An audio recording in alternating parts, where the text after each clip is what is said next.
Thank you, Mr. Chair. Magandang umaga po sa ating lahat. Just taking off from where Congressman Acop started. But before that, I would like to start by saying that this has been one of the most fruitful committee hearings that I've had the pleasure in joining.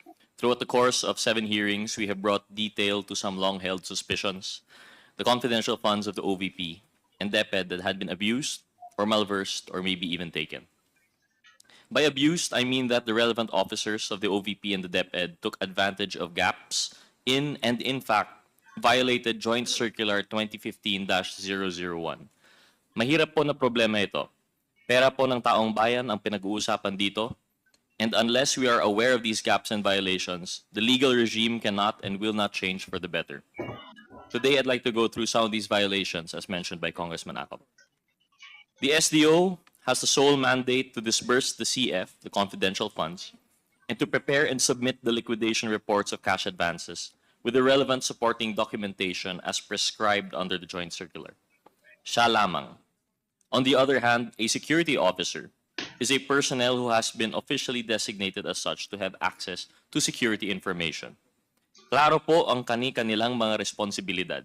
Ang SDO po ang sa disbursement o ang sa pagbibigay ng pera.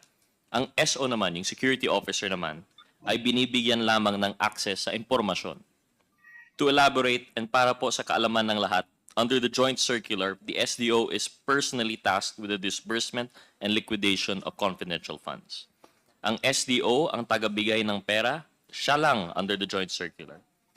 Natural lang po ito dahil ang SDO ang isa sa mga accountable officers or those public officers personally accountable when something goes wrong with respect to the utilization or disbursement of these confidential funds. And this is precisely the reason why kinakailangan may fidelity bond ang SDO. The fidelity bond is there so that if anything happens to the funds while it is in the custody of the SDO, sigurado na may maibabalik pa rin na pondo to the government through the bond and for the security of the taxpayers. Yung head of agency is also personally tasked to oversee the agency-wide use and disposition of confidential funds. Siya rin ang nag-a-appoint ng SDO. Because of the functions that burden the head of agency is also an accountable officer. Sa makatuwid, yung SDO po yung inaatasan ng batas natin na humawak at siguraduhing mapunta ang confidential funds sa naaayon na confidential expenses allowed under the Joint Circular. Malakas ba ang resistensya mo? Mag-Centrum Advance. May triple immunity protection. Tulong para malakas ang resistensya at buong katawan. Mag-Centrum Advance. 3 checks amounting to 37.5 million pesos each. He has also claimed that he did not know or had no way of knowing how the funds were to be utilized after handing them over to the designated security officer.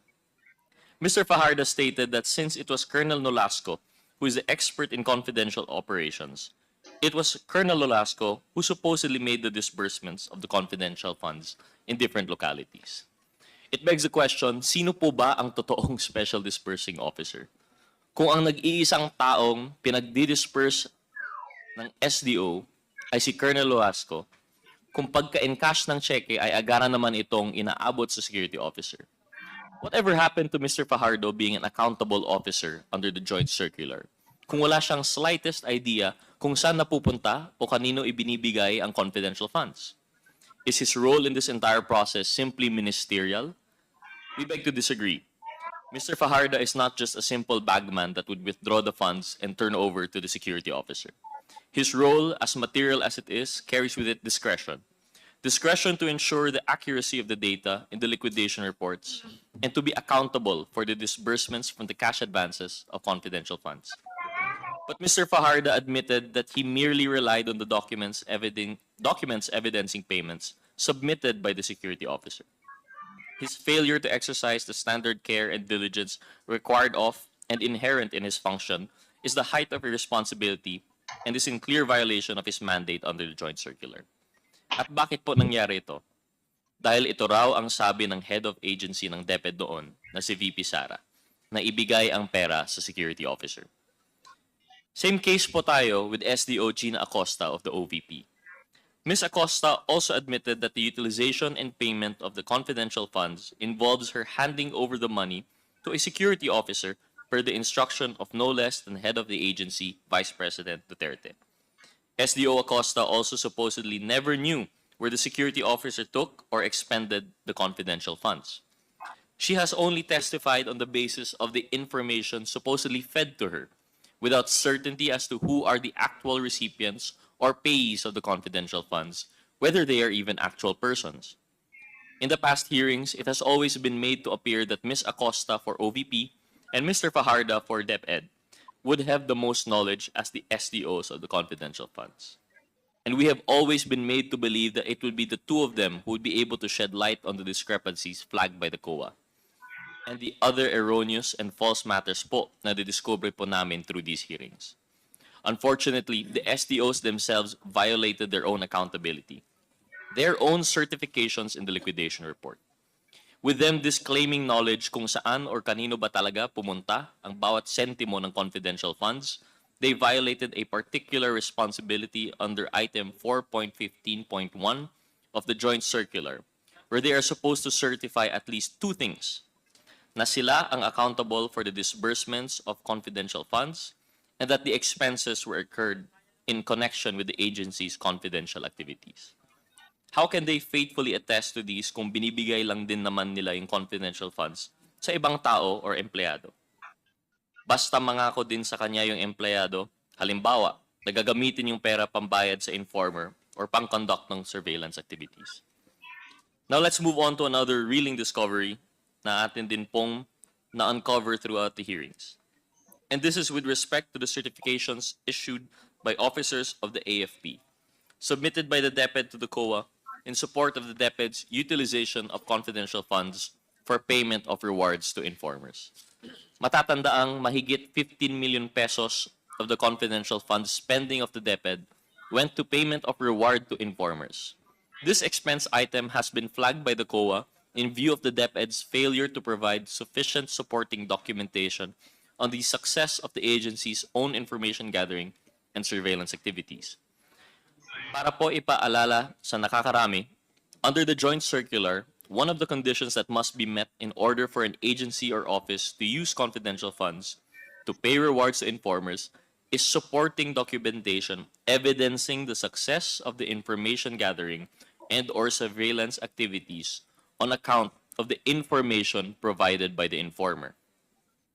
Based on the respective accomplishment reports and the acknowledgement receipts submitted by the OVP and the DepEd, the total amounts utilized for the payment of reward to informers is 96,980,000 pesos for the OVP, covering the period from the fourth quarter of 2022 until the third quarter of 2023, and 21,921,000 pesos for DepEd from the first to third quarters of 2023. This is a total of 118,901,000 pesos.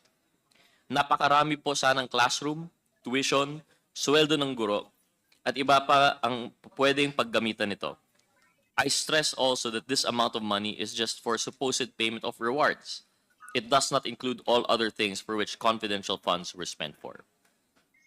When inquired about the certifications which the DepEd submitted to the COA, former Undersecretary and Chief of Staff of the Office of the Secretary of DepEd, Mr. Michael Poa, admitted to having asked retired Major General Nolasco Mempin to secure said certifications from the AFP as a means to justify the use of confidential funds, despite DepEd not being directly involved in AFP-led activities.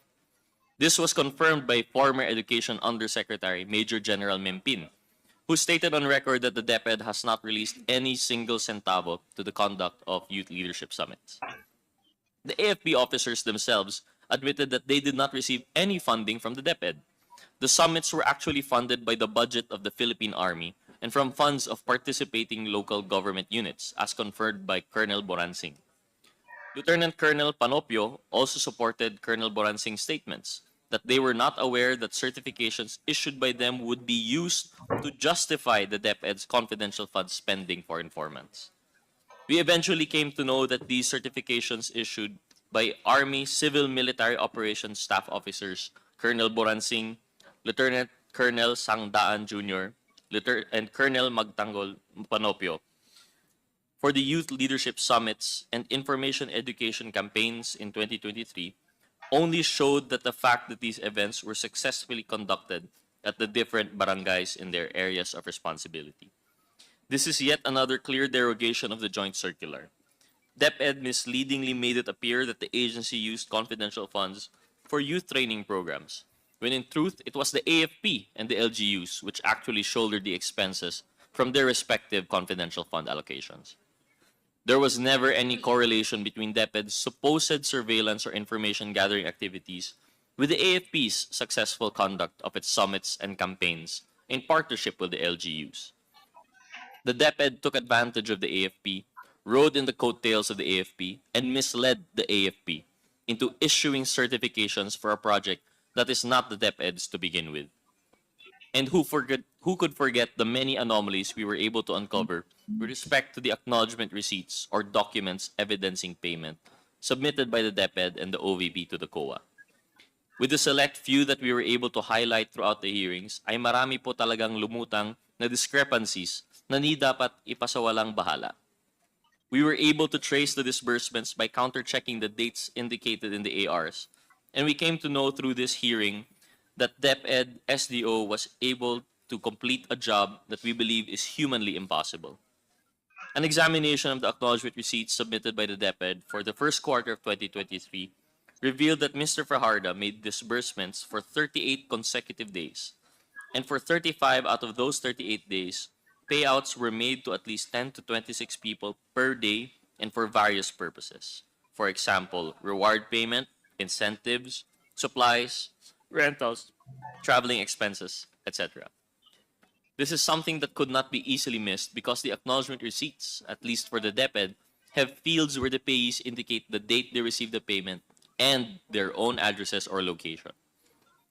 We will recall that on February 21, 2023, or the very next day after SDO Fajardo encashed a 37.5 million peso check with the Land Bank, the SDO made 7 disbursements already in 7 different locations, as evidenced by the acknowledgement receipts recorded for that date. Hindi kapani-paniwala for one person designated as the SDO to have made disbursements in Malolos, Bulacan, Danao, Cebu, San Francisco, Agusan del Sur, Makati City, Negros Occidental, Negros Oriental, and Davao City all in one day. Worse, we found other examples of DepEd acknowledgement receipts of the same date but varied widely in terms of the localities where the payments were made. Plotting these on the Philippine map, within a single day on March 15, 2023, there were 26 disbursements which were made across 24 localities from Batanes to Davao del Sur, with total confidential expenses amounting to 1,870,000 pesos. On the 9th of March 2023, the DepEd, supposedly through its SDO, was able to make 20 disbursements over 18 localities all over the Philippines, with disbursements of confidential funds amounting to more than 1,400,000 pesos. And lastly, on February 25, 2023, there were 21 disbursements across 18 localities all over the country amounting to almost 1,400,000 pesos. All 3 examples reinforce our point that no amount of imagination can make us believe that these disbursements were made to these people at these locations and at these dates. It is physically impossible. Even assuming that the DepEd has its satellite offices and field personnel all over the country, we should always go back to the joint circular as our Bible. The function of disbursing and of being accountable for the cash advances of the confidential funds is lodged with the SDO and the SDO alone. Delegating this function to any other officer or employee would run counter to the express guidelines of the joint circular and the safeguards that it entails. Unsurprisingly, the same discrepancies have been observed in the OVP acknowledgement receipts, particularly for the payouts and disbursements for the 4th quarter of 2022.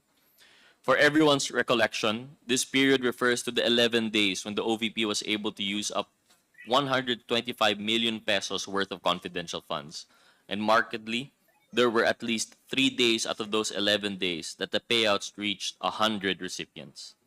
For instance, noon pong December 23, 2022, based on the records and the AR submitted by the OVP to the COA, SDO Gina Acosta was able to disburse more than 15 million pesos to 103 distinct individuals for various purposes. Tila po ba naka-hyperdrive na ang naging pag-disburse ni SDO Acosta para siguruhing ma-expend ang allocated confidential funds sa OVP sa mga nalalabing araw ng 2022. Notably, the following day or Christmas Eve of 2022, these disbursements continued based on the 40 acknowledgement receipts from the OVP on this date. It spent a total of 5,429,000 pesos on supposed confidential activities. Grabe talaga itong OVP non-stop kahit magpapasko na. Whoever disbursed more than 5 billion pesos truly embodied the spirit of generosity during the holidays. If it was actually true, this amount was disbursed for confidential expenses. Lastly, we found acknowledgement receipts that the OVP reported and submitted for the fourth quarter of 2022, but bear dates outside the period for which they are intended to be used as proof. Na-observe po namin how the OVP fourth quarter acknowledgement receipts were dated December 2023, when they have been supposedly paid out to and received by the recipients in 2022. Understandably, a person can instinctively write the past year in documents when welcoming a new year. But we find it very eccentric po kasi for a person writing a date in 2022 and mistakenly indicating the immediately succeeding year, 2023, wala po yata ibang reason dito except that the acknowledgement receipts were indeed executed in 2023 and not in 2022, contrary to what the OVP is trying to establish. Sa dami po nang nadiscover natin in the past hearings na sinubaybayan po ng publiko, we uncovered irregularities and deficiencies in the disbursements and reporting of the confidential funds allocated to the OVP and to the DepEd. This has been an extremely insightful exercise of our mandate as we were able to examine the sufficiency of our current legislation and how this current legislation safeguards us from potential misuse and abuse of public funds, as well as the potential malfeasance, misfeasance, and nonfeasance in the office by officers and employees of the government. Our task does not end here. It is now our duty to craft legislation that will protect the public coffers and ensure that they are not used and abused by public servants for their personal agenda. With that, Mr. Chair, I conclude my part of the hearing. Thank you, Paul.